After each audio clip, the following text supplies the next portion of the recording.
चंदन और मिथिला अब थोड़े चिंतित हो जाते हैं। वैसे मिथिला, एक प्रकार से देखा जाए तो अनुष्का की बात बिल्कुल सही थी। गर्व की तो अभी तक एग्जाम भी नहीं हुई है। कब होगी, फिर कब वो सीए बनेगा, इस बार बनेगा भी या नहीं वो भी पता नहीं। और ऐसे हालत में हम उसकी और बानी की शादी के बारे में सोच रहे हैं। हाँ चंदन जी, मैं भी उसी सोच में थी। हमारा बेटा तो बस घर पर पढ़ाई करता है, और ऐसा भी नहीं है कि वो रजत के साथ दुकान पर हाथ बटाता है। और ऐसे में सब कैसे होगा जी। खैर, जो भी हो, हमें अच्छा ही सोचना चाहिए। आपने सही कहा, और मैं मन्नत मांगूंगी। देखना आप, हमारा बेटा सीए बनकर ही दिखाएगा। फिर अगले दिन बानी के माता पिता इंद्रेश और वसुधा घर आते हैं, और वो दोनों मिथिला और चंदन के साथ बातचीत करते हैं। दोनों बच्चे एक दूसरे के साथ कितने खुश हैं। और क्या चाहिए हमें, क्यों वसुधा जी? हाँ मिथिला जी, आपने बिल्कुल सही कहा। लेकिन भाई साहब, बस एक बात है कि हमारा बेटा अभी तक अपने पैरों पर ठीक से खड़ा भी नहीं हुआ है। लेकिन आप उन सब की चिंता मत कीजिए। इस बार वो सीए पक्का बन जाएगा, और उसके बाद सब कुशल मंगल होगा। और वैसे भी हम लोग हैं ना यहाँ पर, उसका बड़ा भाई भी है। इसीलिए आप लोगों को किसी की चिंता करने की कोई जरूरत नहीं है। अरे आप ये सब क्या कह रहे हो? हम जानते हैं गर्व तरक्की जरूर करेगा। उनकी ये सारी बातें रसोई में मौजूद अनुष्का सुन लेती है। ये माची और पापा जी भी ना बानी के माता पिता को कितनी अच्छे से दिलासा दे रहे हैं कि बानी को कोई तकलीफ नहीं होगी, और इनका लाडला बेटा सीए बनकर ही दिखाएगा। और ये दोनों बेवकूफों की तरह उनकी बातों में आ रहे हैं। नहीं नहीं, ये सब इतनी आसानी से नहीं हो सकता। मैं यूं हाथ पर हाथ धरे नहीं बैठ सकती। फिर रात में जब रजत दुकान बंद करके घर आता है, तभी हमारे घर में कितना कुछ हो रहा है रजत, और तुम तो बस अपनी दुनिया में ही मस्त मगन हो। देवर जी की शादी तय हुई है, वो भी उस बानी के साथ। हाँ तो मैं क्या करूं उसमें? पूरे शहर में पेड़े बांटते फिरूं क्या? अरे बाबा, मैं वो सब नहीं कह रही, बल्कि मैं तो ये कह रही हूँ कि अभी तक देवर जी कुछ भी नहीं कमाते हैं, और ऐसे में उनकी शादी बानी से कराना सही नहीं होगा। माँ जी और पापा जी तो मेरी बात सुनने से रहे, कम से कम आप तो कुछ समझिए। देखो अनुष्का, मैं पहले ही बहुत थका हुआ हूँ। मेरा सर फटा जा रहा है, और उसमें तुम मेरा दिमाग खाकर मुझे और परेशान कर रही हो। अरे कैसे पति हो तुम, मेरी एक नहीं सुनते। अगर कल को देवर जी सीए नहीं बने तो उनके खर्चे के साथ साथ उस बानी का खर्चा भी आपको ही उठाना पड़ेगा, और हमारा भी तो भविष्य है। कल को हमारे भी बच्चे होंगे, और अब सब कुछ इन्हीं पर लुटाने का इरादा है क्या? शादी कोई अगले हफ्ते नहीं होने वाली। अभी तो बस रिश्ता पक्का हुआ है, सब कुछ ठीक से हो जाएगा। इसीलिए तुम उसकी चिंता मत करो, और तुम भी सो जाओ। जब देखो तब तुम्हारी बकर बकर चालू रहती है। तुम ही सो जाओ, तुमसे तो बात करना ही बेकार है। फिर एक दिन अनुष्का जानबूझकर बानी के घर पर जाती है, जहां पर उसे देखकर वसुधा चकित रह जाती है। अरे अनुष्का बेटा, तुम यहाँ पर कैसे? मैं यहाँ पासी की एरिया में आई थी, और मुझे बानी ने घर का पता भी बता के रखा था, तो सोचा कि आप लोगों से मिलती जाओ। अरे अच्छा ही किया जो तुम हमसे मिलने आ गई। वैसे बानी तो जॉब पर गई है, लेकिन कोई बात नहीं, अब तुम आई हो तो अच्छे से खाना खाकर ही जाना। अरे नहीं आंटी जी, इन सब की कोई जरूरत नहीं है, क्योंकि मैंने घर पर पहले से ही खाना बनाया है। हाँ तो उसमें क्या हुआ, कोई बात नहीं, वो खाना तुम रात को खा लेना। अब चलो। फिर अनुष्का वसुधा और इंद्रेश के साथ खाना खाती है, और उसके बाद वो तीनों बातचीत करने लगते हैं। और तभी, वैसे आंटी एक बात कहूं? हाँ बेटा, कहो ना। क्या बात है? वैसे मुझे ये बात कहनी तो नहीं चाहिए, लेकिन आप लोगों को नहीं लगता क्या कि आप अपनी बेटी की शादी गलत जगह करा रहे हो? क्या गलत मतलब? मैं कुछ समझी नहीं अनुष्का। मेरे कहने का सरल मतलब ये है कि देवर जी अभी भी पढ़ाई ही कर रहे हैं और अब वो एग्जाम देंगे, जिसके बाद राम ही जाने कि वो सीए बनेंगे भी या नहीं, जो इतने सालों में नहीं हो पाया। वो पता नहीं देवर जी इस बार कैसे करेंगे, और अगर वो उसमें फेल हो गए तो वो आपकी बेटी को कैसे संभाल पाएंगे। हाँ बेटा, बात तो तुमने एकदम सही कही है। और मेरे सास ससुर ने भले ही आपको दिलासा दिया हो कि हम हैं, उसका बड़ा भाई भी है, लेकिन इन सब के बावजूद भी आज के जमाने में एक ऐसे आदमी से शादी कराना जो खुद अपने परिवार के भरोसे हो, ये किसी खतरे से कम नहीं है। हम तो मिथिला जी और चंदन जी की बातों में आ गए, लेकिन हमने दूसरे पहलू से ये सोचा ही नहीं कि अगर गर्भ आगे चलकर कुछ नहीं कर पाया तो हमारी बेटी का क्या होगा। फिर तो आपकी बेटी को ही सब कुछ संभालना होगा। देवर जी को क्या है, बीवी कमाने वाली है, माँ बाप है, बड़ा भाई है, वो ये सब नहीं सोचने वाले। उन्हें और बानी को तो बस शादी करने की जल्दबाजी है और कुछ नहीं। हाँ अनुष्का, शायद तुम सही कह रही हो। देखिए अंकल आंटी, मेरी बातों से घबराइए मत। सब अच्छा भी हो सकता है, लेकिन हमें हर तरफ से तैयार रहना चाहिए और जीवन में सोच समझ कर ही बड़े फैसले लेने चाहिए। बिल्कुल बेटा, तुम वाकई में बहुत समझदार हो। इस तरह से अनुष्का इंद्रेश और वसुधा को भड़काकर चली जाती है, जिसके बाद शाम में क्या। हाँ बानी, सही सुना तूने। अगर गर्भ सीए नहीं बन पाया तो ये शादी नहीं होगी।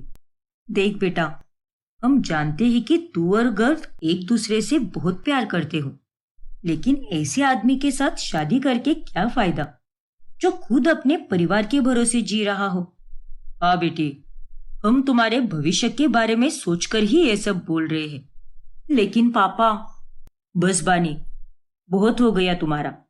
अब तुम्हें हमारी बात माननी पड़ेगी, और हमने तुम्हारे लिए जो भी फैसला लिया है एकदम सही लिया है। अपने माता पिता की बातें सुनकर बानी अब चिंता में पड़ जाती है और वो ये सारी बातें जाकर गर्भ को बताती है। नहीं बानी, अंकल आंटी की फिक्र भी तो सही है। अरे कोई भी मुझ जैसे बेरोजगार आदमी के साथ अपनी बेटी की शादी क्यों कराएगा। ये तुम क्या कह रहे हो गर्भ? मैंने जब भी शादी का सपना देखा है वो सिर्फ तुम्हारे साथ ही देखा है, और मैं अब तुम्हारे अलावा किसी और के साथ शादी करने के बारे में सोच भी नहीं सकती। फिक्र मत करो बानी, तुम्हारी शादी तो मेरे साथ ही होगी। मैं अभी तुम्हारे घर जाता हूँ और अंकल आंटी से बात करता हूँ। फिर गर्भ वसुधा और इंद्रेश के पास जाता है। अंकल आंटी, मेरा विश्वास कीजिए, इस बार मैंने जी तोड़ मेहनत की है और मैं आप सबकी उम्मीदों पर जरूर खरा उतरूंगा। और अगर मैं सीए भी नहीं बन पाया तो मेरी बाकी की डिग्रीज के चलते मुझे कहीं भी अच्छी पोस्ट वाली नौकरी जरूर मिलेगी, चाहे कुछ भी हो जाए। मैं आपकी बेटी को हमेशा हर हाल में खुश रखूंगा, उसे किसी भी चीज की कोई कमी नहीं होने दूंगा। क्या सच में ऐसा होगा गर्भ? कहीं तुम बाद में अपनी बातों से मुखर तो नहीं जाओगे ना? नहीं आंटी, बिल्कुल नहीं, और ये मेरा आप दोनों से पक्का वादा है। ठीक है बेटा, हम तुम पर भरोसा करते हैं। इस तरह से गर्भ इंद्रेश और वसुधा को दिलासा देता है, जिसके बाद उनकी चिंता मिट तो नहीं जाती, लेकिन थोड़ी बहुत कम जरूर हो जाती है। लेकिन जब अनुष्का को ये सारी बातें पता चलती है तभी, हे भगवान, पता नहीं ये लोग किस मिट्टी के बने हैं, हर तरह की उलझन को सुलझा ही देते हैं। फिर अनुष्का अपनी अगली चाल के बारे में सोचने लगती है। वाह, क्या सुझाव आया है मेरे दिमाग में। अगर मैं बानी और गर्भ को ही अलग कर दूं तो ये शादी तो होगी ही नहीं। अब मैं भी देखती हूँ कि मेरी ये चाल कैसे नाकामयाब होती है। इस बार तो मेरा मकसद पूरा होकर ही रहेगा। फिर अगले दिन अनुष्का गर्भ के कॉलेज पहुंच जाती है और दूर से ही वो उसकी सहेली के साथ फोटोज खींच लेती है, और उसके बाद वो गर्भ की सहेली निशा के पास पहुंच जाती है। हाय निशा, देखो मैं जानती हूँ कि एक वक्त पर तुम गर्भ को बहुत चाहती थी, लेकिन उसने तुम्हें मना कर दिया और फिर उस दिन के बाद से तुम दोनों आपस में बात ही नहीं करते, है ना? हाँ दी, लेकिन तुम ये सब क्यों बोल रही हो मुझे, वो भी इतने लंबे समय बाद? क्योंकि मुझे पता है कि तुम्हारे दिल में आज भी गर्व के लिए ढेर सारी नफरत भरी हुई है। क्यों? सही कहा ना मैंने? सच बताओ मुझे। हाँ दी, आपने बिल्कुल सही कहा। पर आज अचानक से आप ये सारे गड़े मुर्दे क्यों उखाड़ रही हो? क्या हुआ है? देखो निशा, तुम्हें मेरी मदद करनी होगी और एक ऐसा काम करना होगा जिसे करके हम दोनों को बहुत खुशी मिलेगी। और अगर तुम इस काम के लिए तैयार हो तो मैं तुम्हें सब बताती हूँ। फिर अनुष्का निशा को सब कुछ बताती है और प्लान के मुताबिक निशा बानी के पास जाकर उसके कान भरने लगती है। ये देखो बानी, ये है गर्व का असली चेहरा। लाइब्रेरी में उसका तृप्ति नाम की लड़की के साथ चक्कर चल रहा है। देखो इस फोटो को, कैसे तृप्ति की आंखों में से कचरा निकाल रहा है।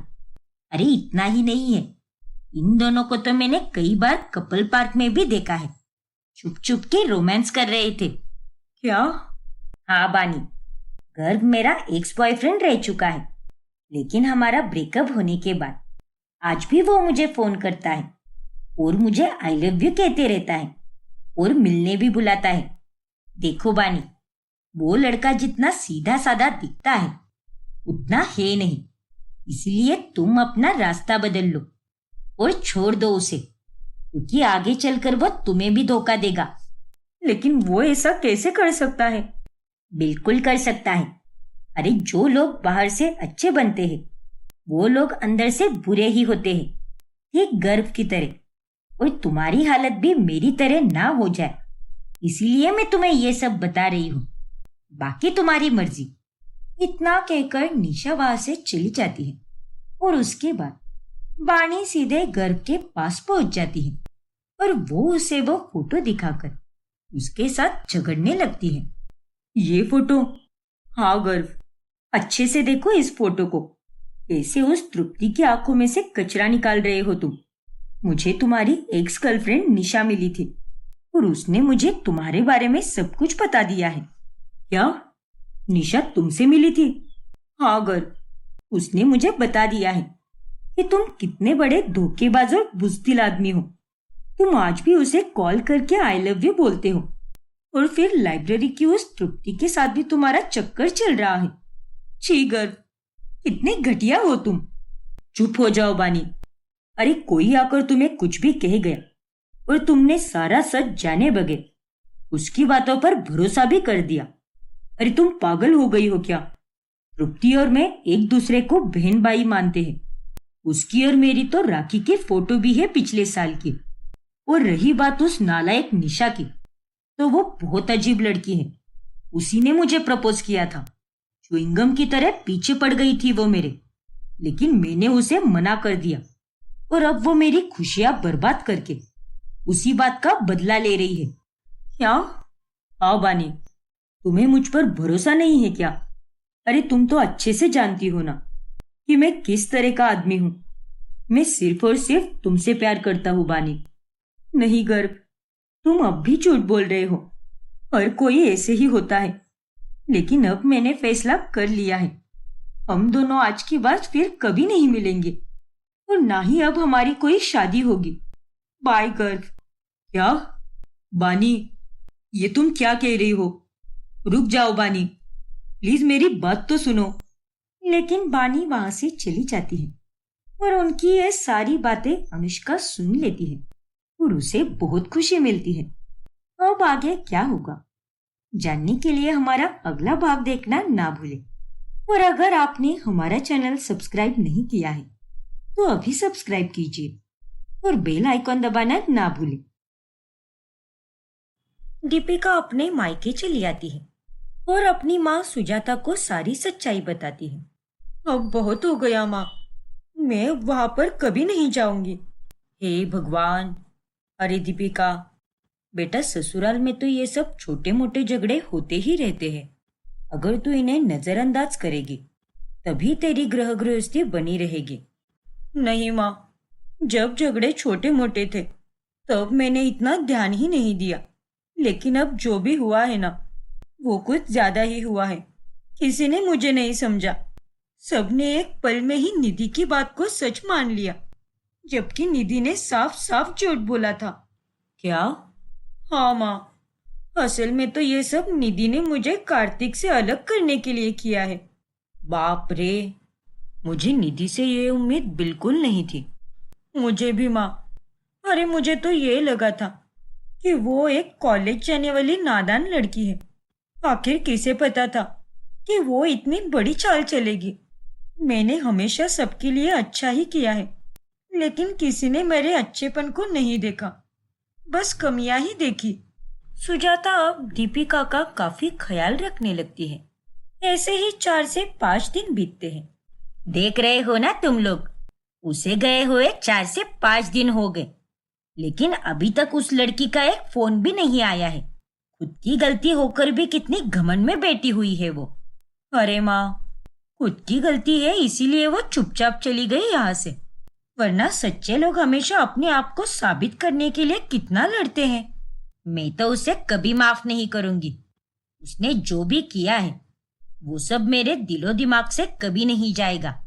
फिर कार्तिक जब ऑफिस से घर लौटता है तभी, अरे दीपिका, कहाँ रह गई तुम? मेरी कॉफी लाओ ना। अरे दीपिका तो यहाँ पर है ही नहीं, फिर भी उसका मैं नाम पुकार रहा हूँ। लेकिन उसने जो भी किया है बहुत गलत किया है। मेरी माँ से मुझे अलग करने वाली लड़की के साथ मैं कभी नहीं रहूंगा। ऐसे ही दिन बीतते हैं, लेकिन कार्तिक और दीपिका की कोई बात नहीं होती। अरे क्या कहा तूने? ना ही उन्होंने कोई मैसेज किया है, ना ही कोई कॉल। ये जमाई सा सही नहीं कर रहे हैं। कम से कम उन्हें तुमसे बात तो कर लेनी चाहिए थी, क्योंकि उसी से सब ठीक हो जाएगा। जाने दो ना माँ, एक कार्तिक ही था उस घर में जो मुझे अच्छे से जानता था, लेकिन उसने भी उस दिन मुझे गलत समझा। उससे और मैं क्या ही उम्मीद रखूं? मैं भी उसे कोई फोन या मैसेज नहीं करने वाली। जाने दो। तूने सही कहा दीपिका, करना भी मत बात तू। अरे उन्हें अगर तेरी जरा भी कदर होगी ना, तो वो तुझसे बात करने जरूर आएंगे। हाँ माँ, मैं 1 महीने तक इंतजार करूंगी, और अगर तब तक वो मेरे पास नहीं आया तो मैं उसे तलाक दे दूंगी, क्योंकि मैं किसी के लिए अपनी जिंदगी नहीं रोकने वाली। लेकिन बेटा, इतनी जल्दी इतना बड़ा फैसला? जल्दी नहीं माँ, मैंने बहुत सोच समझ कर यह फैसला लिया है। अब हमारा रिश्ता टूट चुका है और मैं बाकी लड़कियों की तरह रोती नहीं बैठूंगी। मुझे आगे बढ़ना है माँ, इसीलिए मैं 1 महीने तक ही रुकूंगी। और अगर किस्मत में मेरा और उसका वापस मिलना लिखा होगा तो हम दोनों जरूर मिलेंगे, वरना मुझे इस रिश्ते को खत्म करना ही होगा। फिर एक दिन जब दीपिका और सुजाता दोनों एक मंदिर में जाते हैं, तभी वहां पर कांता भी होती है। अरे मैंने कहा धक्का मारा तुम्हें? तुम ही मेरे रास्ते के बीच आई हो। पहले खुद का वजन कम करो और फिर मंदिर में आओ। मोटी कही की। क्या कहा? अपनी हैसियत में रहकर बात कर मुझसे।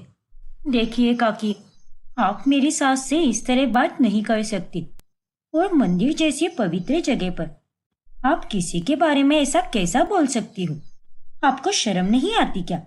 अरे काय की सास रे, माँ बेटों में दरार डालने वाली थी तू, और अब यहाँ आकर मुझे ज्ञान के मोती बटोर रही है। चल दफा हो जाए यहाँ से। इतना बोलकर वो औरत वहां से चली जाती है।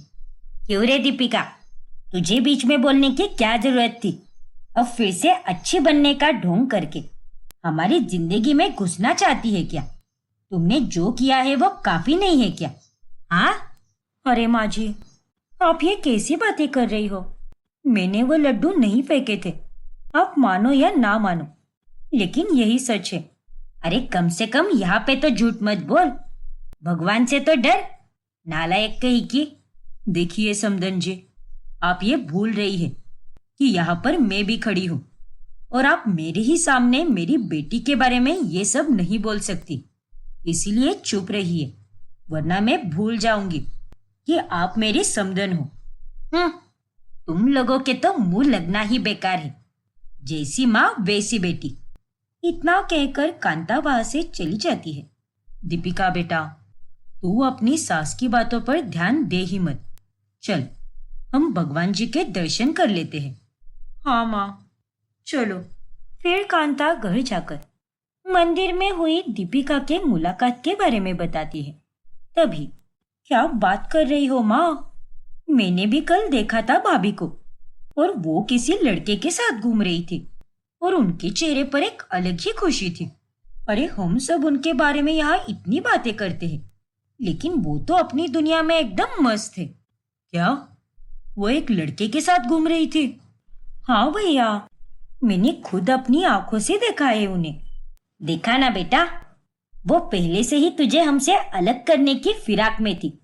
वो तो अच्छा हुआ कि सही समय रहते ही हमें उसकी असलियत का पता चल गया, वरना वो सच में तुझे हम सबसे छीन लेती बेटा।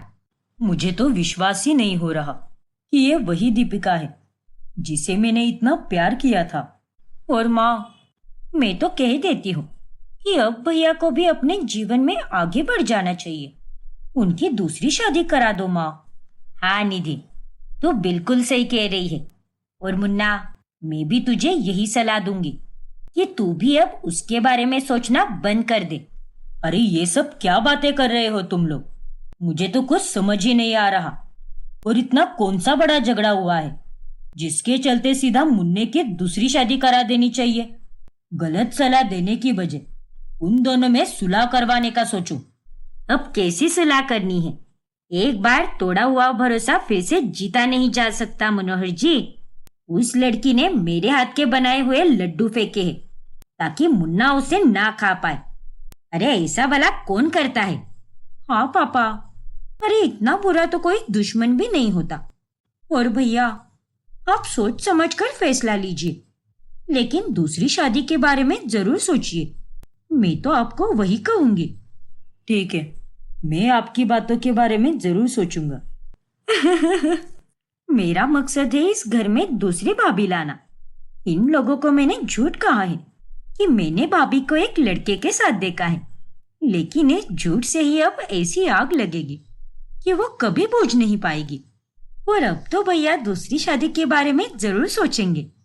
वही दीपिका अब मायके में रहते हुए अपनी और कार्तिक की तस्वीरें देखकर भावुक हो जाती है। तुम्हारी बहुत याद आ रही है कार्तिक। तुम भी मेरा हाथ छोड़ दोगे, ये मैंने कभी नहीं सोचा था। काश काश कि तुम मुझे समझ पाते कार्तिक, कि मैं सच बोल रही हूँ। तभी सुजाता वहां पर आती है। बेटा, तू उदास मत हो। जो नसीब में लिखा है वही होगा, और मुझे पूरा भरोसा है कि तेरे नसीब में आगे सब अच्छा ही होगा। देखना तू। हाँ माँ, बस याद आ रही थी उसकी, इसीलिए आंखें थोड़ी नम हो गई। जानती हूँ बेटा, इतना आसान नहीं होता किसी को भुलाना। कमजोर पड़ना लाजमी है, लेकिन यही छोटी छोटी कोशिशें करके तू अपनी जिंदगी में आगे बढ़ पाएगी बेटा। हाँ माँ, आपने सही कहा, शुक्रिया। फिर एक दिन जब कांता की तबीयत हल्की सी खराब हो जाती है, तभी निधि को ही घर का सारा काम करना पड़ता है। अरे यार, सच में ये घर के काम तो दिमाग खराब करके रख देते हैं। आज मुझे भाभी की सच में बहुत कमी महसूस हो रही है। जब वो इस घर में होती थी तब मुझे कोई काम नहीं करना पड़ता था, और जब से वह इस घर से चली गई है तब से मुझे कोई ना कोई काम तो करना ही पड़ता है, और आज तो घर का सारा काम मुझे ही करना पड़ रहा है। वहीं दूसरी तरफ मनोहर और कांता को भी दीपिका की कमी खलने लगती है। कांता, आज तुम क्या खाओगी? तुम्हारी तबीयत ठीक नहीं है ना, इसीलिए जो तुम्हारा मन करे वो मुझे बता दो, मैं वही बनवाता हूँ निधि से। दाल खिचड़ी ही बनवा लीजिए उससे। पहले जब जब मैं बीमार पड़ती थी तब तब मुझे दीपिका गर्मा गर्म देसी घी वाली दाल खिचड़ी बनाकर देती थी, और उस खिचड़ी के आगे सारी दवाइयाँ फीकी पड़ जाती थी, और उसके हाथ की बनी खिचड़ी खाकर मैं तो एकदम तंदुरुस्त हो जाती थी। बात तो एकदम सही कही तुमने। उसने हमेशा अपने बहुधर्म को अच्छी तरह से निभाया है, पर पता नहीं क्यों बाद में उसने ऐसा क्यों किया? खैर, जाने दीजिए, उसके बारे में कोई बात मत कीजिए, वरना मेरी तबीयत और खराब हो जाएगी। इधर ऑफिस में भी काम करते समय भी अब कार्तिक के दिमाग में दीपिका का ही ख्याल आता है। भला वो ऐसा कैसा कर सकती है मेरे साथ, मुझे छोड़कर दूसरे लड़के के साथ घूमना? नहीं नहीं, मैं इस बात को अपने मन में दबाकर नहीं रख सकता। मैं दीपिका से मिलके इस बारे में जरूर बात करूंगा। फिर कार्तिक दीपिका को कॉल करके मिलने बुलाता है। तभी, कहो कार्तिक, तुमने मुझे यहाँ पर क्यों बुलाया है? मैंने कभी नहीं सोचा था दीपिका कि तुम इतने बेवफा निकलोगी। अरे मायके क्या चली गई, तुम तो सब कुछ भूल ही गई कि तुम्हारा एक पति भी है। ये तुम क्या बोल रहे हो कार्तिक? अब ज्यादा भोली मत बनो।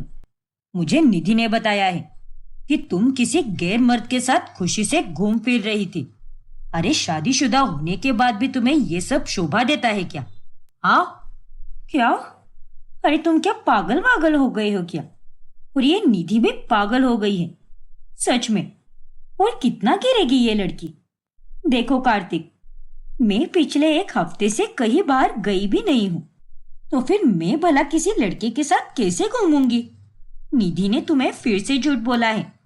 अरे फिर वही बात, कुछ तो नया बोलो ना। घर छोड़ने से पहले भी तुमने मेरी बहन को ही गलत ठहराया था, और अब भी तुम उसी को झूठी बोल रही हो। वाह! हाँ, क्योंकि वो गलत है कार्तिक, और मैं सच बोल रही हूँ कि मैं किसी लड़के के साथ कहीं घूमने नहीं गई थी।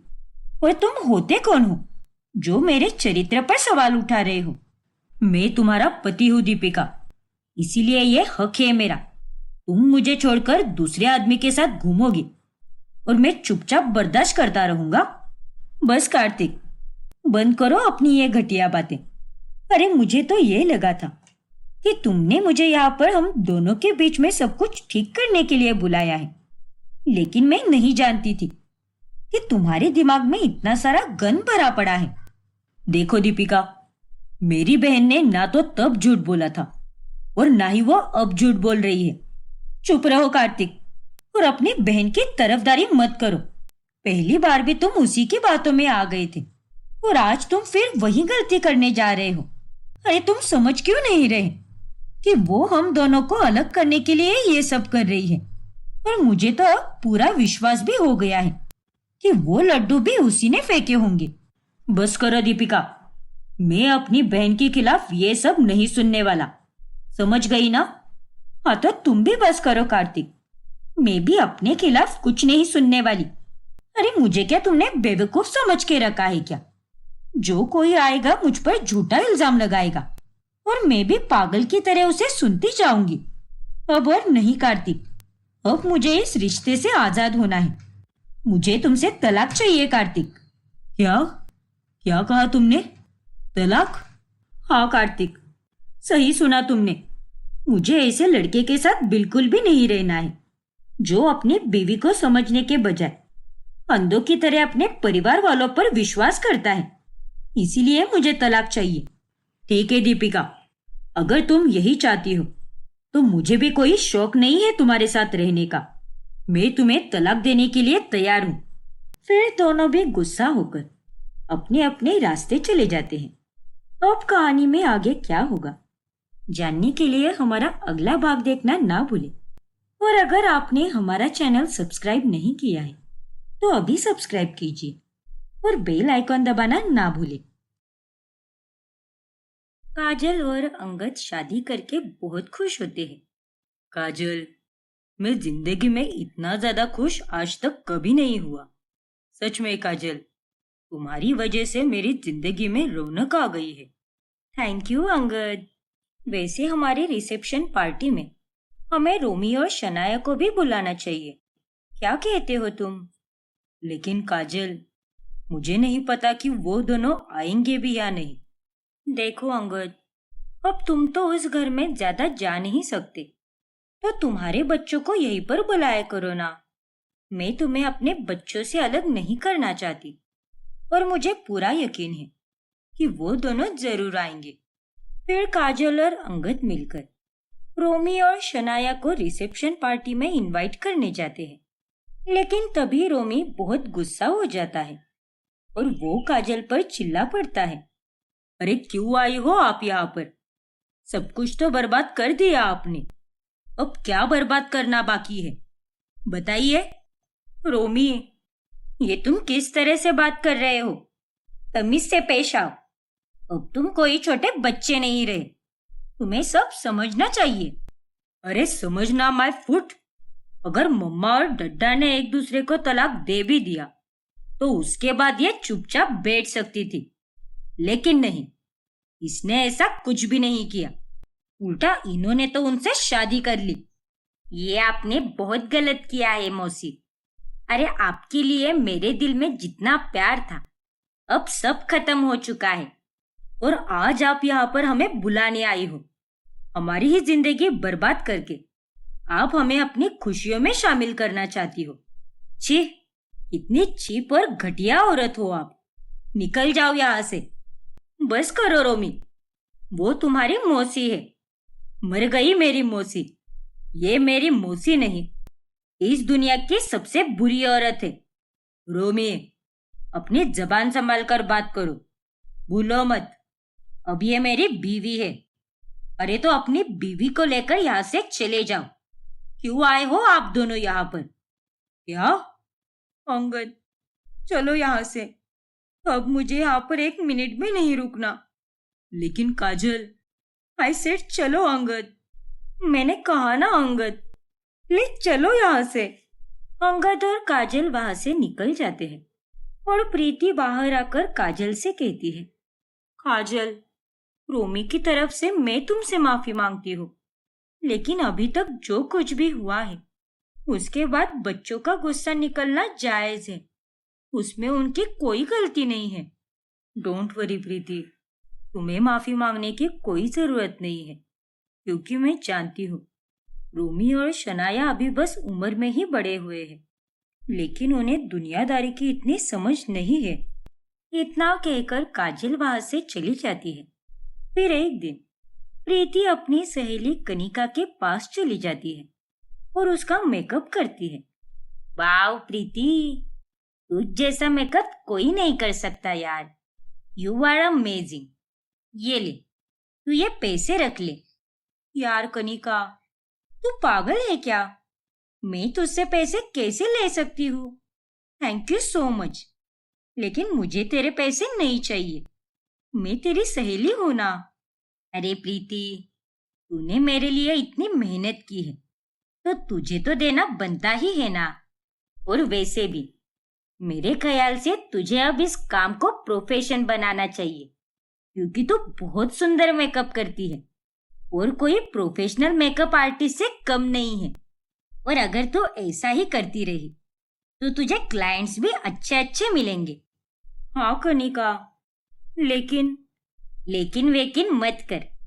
तू हमेशा बस लेकिन वेकिन ही करती आई है। चल, परसों तू यहाँ पर आ जा और मेरी वीडियो बना और उस मेकअप वाले वीडियो को सोशल मीडिया पर पोस्ट कर दे। फिर देखना कैसे क्लाइंट्स मिलने लगेंगे तुझे। देख प्रीति, अब तेरा तलाक हो चुका है। तुझे अब अपने लिए जीना होगा, इसीलिए अपने पैरों पर खड़ी रहे और जी ले अपनी जिंदगी। Thank you so much Kanika, कितना मोटिवेट करती है तू। मुझे सच में इसकी जरूरत थी। फिर कनिका के कहने पर प्रीति अब अपना सोशल मीडिया पेज ओपन करती है और वो वहां पर अलग अलग लड़कियों का मेकअप करके उसके वीडियोस पोस्ट किया करती है, जिससे उसे धीरे धीरे ही सही लेकिन क्लाइंट्स मिलने लगते हैं। फिर एक दिन, मम्मा, मुझे ट्रिप पर जाना है और मेरे सभी दोस्त भी जा रहे हैं, तो मुझे प्लीज 7,000 रुपए दीजिए ना। और हाँ, मुझे 2,000 एक्स्ट्रा देना। ट्रिप के लिए शॉपिंग भी करनी है मुझे। हम गोवा जा रहे हैं ना, तो वहां पहनने लायक कपड़े खरीदने हैं। नहीं शनाया, तुम किसी भी ट्रिप पर नहीं जा सकती। क्या?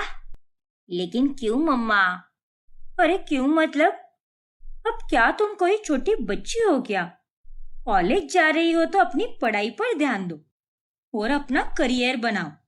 तुम्हारे पॉप्स मुझे इतने पैसे नहीं देते जिसमें तुम्हारे ये एक्स्ट्रा और फिजूल के खर्चे निकल जाए, और मैं उनसे पैसे मांग भी नहीं सकती।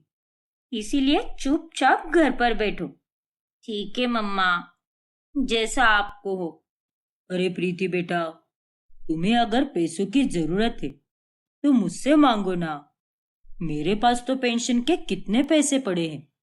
नहीं पापा जी, मैं मैनेज कर लूंगी। रोमी बेटा, तुम भी अब कोई ज्यादा सैलरी वाली जॉब ढूंढ लो।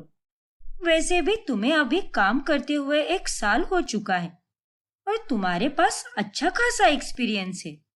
ठीक है मम्मा, मैं जरूर ट्राई करूंगा। हाँ बेटा, अब हमें साथ मिलकर ही सब संभालना है। तुम्हारे पापा के जाने के बाद सब कुछ एकदम बिखर चुका है, लेकिन बिखरी हुई चीजें समेटी भी जा सकती है। मेरा मेकअप का काम भी अभी अभी शुरू हुआ है। बस थोड़े ही महीनों की बात है, फिर मुझे भी अच्छे खासे क्लाइंट्स मिलेंगे और तब मैं भी ज्यादा पैसे कमा पाऊंगी। वही दूसरी तरफ अंगद जब काजल के हाथ का बना खाना खाता है तभी, क्या हुआ अंगद? बताओ ना, कैसे बने हैं ये छोले भटूरे? मुझे अच्छे से पता है ये तुम्हारे फेवरेट है, इसीलिए मैंने खास तुम्हारे लिए बनाया है। हाँ काजल, अच्छे बने हैं। अरे अच्छे बने हैं तो खाओ ना फिर। इतने धीरे धीरे क्यों खा रहे हो? वो काजल, सच कहूँ तो मुझे ये इतने पसंद नहीं आए, क्योंकि इनका स्वाद वैसा नहीं है जैसे प्रीति बनाया करती थी। उसके हाथ के खाने का स्वाद ही कुछ और था। ये सुनकर काजल को बहुत बुरा लगता है। देखो अंगद, अगर तुम्हें ये डिश पसंद नहीं आई तो मैं इसे अच्छे से बनाना सीख लूंगी, लेकिन मेरे सामने प्रीति की तारीफ भी मत करो। अरे लेकिन मैंने उसकी तारीफ थोड़ी ना की है। एक ही बात हुई ना अंगद। मैं जानती हूँ तुम उसके साथ इतने सालों से रहते आ रहे हो और तुम्हें उसके हाथ का खाना खाने की आदत हो गई है, लेकिन अब तुम्हें इस बारे में भी सोचना चाहिए कि मुझे कैसा लगेगा। अरे बाबा, मेरे कहने का मतलब वैसा बिल्कुल नहीं था। अब तुमने मेरे लिए इतने एफर्ट्स लिए, इतनी मेहनत की, वही मेरे लिए काफी है। और ये डिश भी सच में अच्छी बनी है। ठीक है अंगद। फिर एक दिन रोमी अपनी गर्लफ्रेंड ईशानी से मिलने जाता है। ईशानी, कैसी हो तुम? सॉरी यार, मैं तुम्हें इतने दिनों से मिला ही नहीं। रोमी, तुम्हारी लाइफ में कितना कुछ हो गया और तुमने मुझे कुछ भी नहीं बताया। लेकिन मुझे तुम्हारे क्लोज फ्रेंड अनिकेत से सब कुछ पता चल गया है कि तुम्हारे मॉम डैड का डिवोर्स हुआ है और तुम्हारी डैड ने तुम्हारी मौसी के साथ शादी कर ली है। क्या? अब इतने हैरान क्यों हो रहे हो? ये बातें मुझे तुमसे सुननी चाहिए थी, ना कि तुम्हारी दोस्त से। तुमने मुझे क्यों नहीं बताया रोमी? आई एम सॉरी, लेकिन मैं मेंटली बहुत डिस्टर्ब था और मुझे कुछ भी समझ नहीं आ रहा था। किसी से बात करने की इच्छा भी नहीं होती थी। लेकिन मैं तो तुम्हारी गर्लफ्रेंड हूँ रोमी, एटलीस्ट तुम्हें ये बात मुझे तो बतानी चाहिए थी। खैर, जो हुआ सो हुआ, लेकिन मैं आज तुम्हें कुछ बताना चाहती हूँ कि आज ही हमारी आखिरी मुलाकात है। क्या? ये तुम क्या बकवास कर रही हो ईशानी? हाँ रोमी, जिस रिश्ते का कोई भविष्य नहीं है, मैं उसे आगे नहीं बढ़ाना चाहती हूँ। कल को जब मेरे मॉम डैड को पता चलेगा कि तुम्हारे मॉम डैड तलाकशुदा है, तो वो दोनों हमारी शादी के लिए कभी नहीं मानेंगे और मेरे डैड तो ये भी सोचेंगे कि जैसे बाप ने किया वैसे ही बेटा भी करेगा।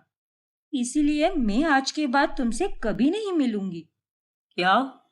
लेकिन तुम ऐसे सोच भी कैसे सकती हो? प्लीज ईशानी, ऐसा मत करो। मुझे छोड़कर मत जाओ।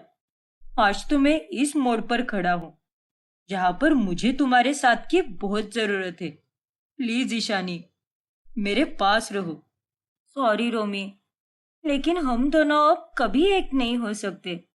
रोमी ईशानी को रोकने की बहुत कोशिश करता है, लेकिन वो उसे छोड़कर चली जाती है। ऐसे ही एक दिन जब काजल मार्केट में शॉपिंग करने गई होती है, तब वहां पर मौजूद दो औरतें आपस में चुगली करने लगती है। हाय हाय, ये देखो, ये तो प्रीति की बहन है ना। क्यों री, तू ही है ना जिसने अपनी ही बहन का घर तोड़ा है? अरे शर्म नहीं आई क्या तुझे ऐसा करते हुए? मूर्ख अंगद, अपनी ही साली को घरवाली बना लिया इसने तो। अरे तुम दोनों जैसे लोग इस समाज में रहने लायक ही नहीं हो। अपनी ही बहन की खुशियां खा गई तू।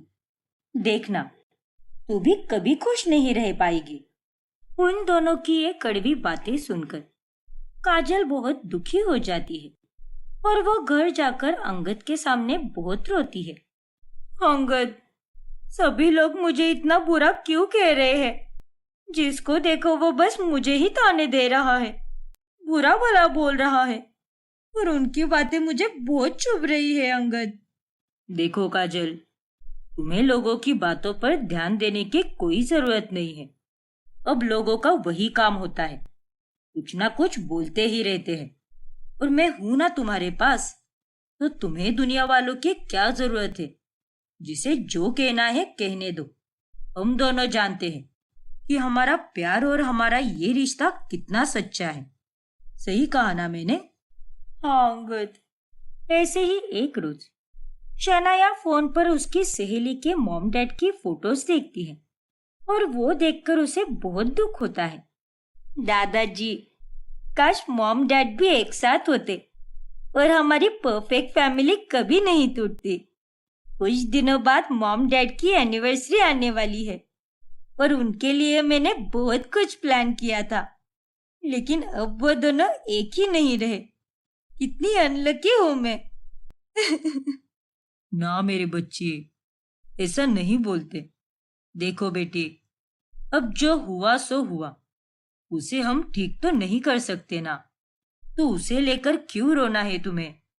जितना रोना है एक बार में ही रो लो, फिर वापस से कभी मत रोना। मैं जानता हूं कि ये सब करना बहुत कठिन है, लेकिन जीवन में आगे बढ़ना ही जीवन का सत्य है। इसीलिए दुखी मत हो बेटा, और सब कुछ भूलकर ही ना सही, मगर नजरअंदाज करके आगे बढ़ो, वरना ऐसे ही रो रो कर तुम अपनी तबीयत और वक्त को बर्बाद करोगी। अंगद और प्रीति के तलाक के कारण बच्चों की लाइफ पर बहुत बुरा असर होने लगता है। रोमी भी अब रात में शराब पी कर आने लगता है। रोमी बेटा, ये सब क्या है? अगर तू ही ऐसा करेगा तो इस परिवार को कौन संभालेगा? तो फिर मैं क्या करूं दादाजी? इतनी हैप्पी और अच्छी फैमिली थी हमारी, लेकिन पापा के एक फैसले की वजह से सब कुछ खत्म हो गया। ईशानी भी मुझे छोड़कर चली गई और मुझे कोई अच्छी जॉब भी नहीं मिल रही। सब खत्म हो चुका है दादाजी। ना बेटा, ऐसे हार मानने से कुछ नहीं होगा। तुम्हें हिम्मत बांधनी होगी। तुम्हारी माँ को तुम्हारी बहुत जरूरत है। उस बेचारी के मन पर कितनी चोट लगी है, लेकिन फिर भी वो हालातों से लड़कर आगे बढ़ने की पूरी कोशिश करती है। तो फिर तुम क्यों नहीं कर सकते? आपने सही कहा दादाजी, कल से मैं शराब बिल्कुल नहीं पीऊंगा, लेकिन आप प्लीज मम्मा को कुछ भी मत बताना। ठीक है बेटा, लेकिन अगर तू कल से शराब पीकर आया तो मुझसे बुरा और कोई नहीं होगा। फिर एक दिन काजल और अंगद दोनों साथ में लंच करने गए होते हैं। तभी अचानक से अंगद को प्रीति का कॉल आता है। प्रीति का कॉल? हाँ प्रीति, बोलो। अंगद, जहां पर भी हो जल्दी से शनाया के कॉलेज पहुंचो। क्या? लेकिन क्यों प्रीति, क्या हुआ है? पता नहीं अंगद, लेकिन उसके कॉलेज से प्रिंसिपल का फोन आया था और उन्होंने हमें जल्दी से बुलाया है। मैंने उनसे वजह भी पूछी, लेकिन उतने में कॉल कट हो गया। देखो प्रीति, तुम घबराओ मत, मैं अभी वहां पर पहुंचता हूँ। क्या हुआ अंगद, क्या बात है? अरे काजल, मैं शनाया के कॉलेज जा रहा हूँ, शायद कुछ हुआ है वहां पर। ओह गॉड अंगद, मैं भी तुम्हारे साथ चलती हूँ। नहीं काजल, तुम्हें वहां पर आने की कोई जरूरत नहीं है, क्योंकि प्रीति भी आ रही है वहां पर। और तुम्हें अगर शनाया ने देख लिया तो वो वापस गुस्सा हो जाएगी। ठीक है अंगद। फिर अंगद रेस्टोरेंट से निकल जाता है। अब आगे कहानी में क्या होगा जानने के लिए हमारा अगला एपिसोड देखना ना भूलें। और अगर आपने हमारे चैनल को सब्सक्राइब नहीं किया है तो अभी सब्सक्राइब कीजिए और बेल आइकॉन दबाना ना भूलें